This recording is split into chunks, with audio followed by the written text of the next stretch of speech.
சுயமரியாதை முக்கியமோ அதே சுயமரியாதை பிறருக்கும் இருக்குது என்பதை நீ மதித்து நடக்க வேண்டும். ஏன்னா இன்னைக்கு என்ன ஆயிடுச்சுன்னு கேட்டீங்கன்னா, இஸ்லாத்துல ஒரு சாரா சுயமரியாதை இல்லாம வாழ்ந்துட்டு இருக்கிறாங்க. சுயமரியாதை எந்த அளவுக்கு தேயணுமோ அந்த அளவுக்கு தேஞ்சி ஓடா போயிடுச்சு. முஸ்லிம்கள்ல ஒரு சாரா சுயமரியாதை செடில் வச்சு ஒரு நிக்கா சபையில, ஒரு மவுத்து வீட்டுல, ஒரு முக்கியமான பங்கன்கள்ல யாரு என்ன கேவலப்படுத்தினாலும் அப்படி வலிச்சு குறைச்சுக்கிட்டு எனக்கு ஒரு மானம் இல்ல, ஒரு சூடு இல்ல, ஒரு சொன்னைன்னு சொல்லி ஒரு சாரா வாழ்ந்துட்டு இருக்கிறாங்க.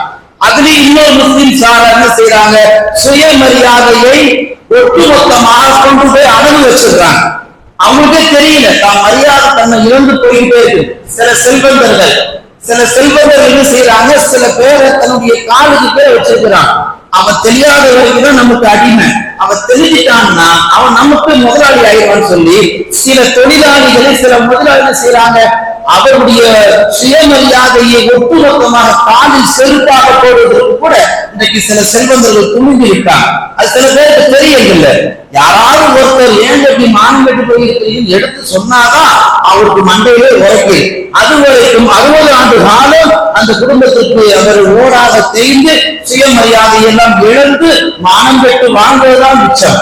அதே இஸ்லாத்துல அல்லாஹுவை தவிர யாரையும் பல புண்ணியக்கூடாது. முன்னோர்கள் எல்லாம் என்ன செய்வாங்க, இப்படி கையை கட்டி நின்றாலே முன்னோர்கள் சத்தம் போடுவோம், கையை கட்டாதுன்னு வாங்க. அல்லாஹ் முன்னாடிதான் கையை கட்டணும், அல்லாஹ் முன்னாடிதான் தலை குனியணும். இந்த உலகத்துல யாருக்கு முன்னாடி தலை குனியக்கூடாது, கையை கட்டக்கூடாது என்று முன்னோர்கள் இந்த உலகத்தில் நமக்கு பாடம் நடத்தினார்கள். இன்னைக்கு அதெல்லாம் மறந்து போயிருச்சு. ரசூலுல்லாஹ் சொன்னார்கள், சுயமரியாதையோடு ஒரு மனிதன் வாழ்ந்தான் என்று சொன்னால் அவன் அறப்போர் செய்வதற்கு சமம் என்றார்கள். அறப்போர் என்னன்னு தெரியுதா? போர் மைதானத்துல போய் எதிரிகளோடு அல்லாஹ்வுக்காக சண்டையிட்ட அந்த நிலைக்கு தான் அறப்போருவாங்க. அந்த போர்ல வெற்றி கண்டுட்டா முழு ஷஹீத், முழு போர். இப்போ ரசூல் ஸல்லல்லாஹு அலைஹி வஸல்லம் சபையில உட்கார்ந்து இருக்கிறாங்க. ஒருத்தர் நல்ல பலமா நடந்து போனார், உடல் வலிக்குது.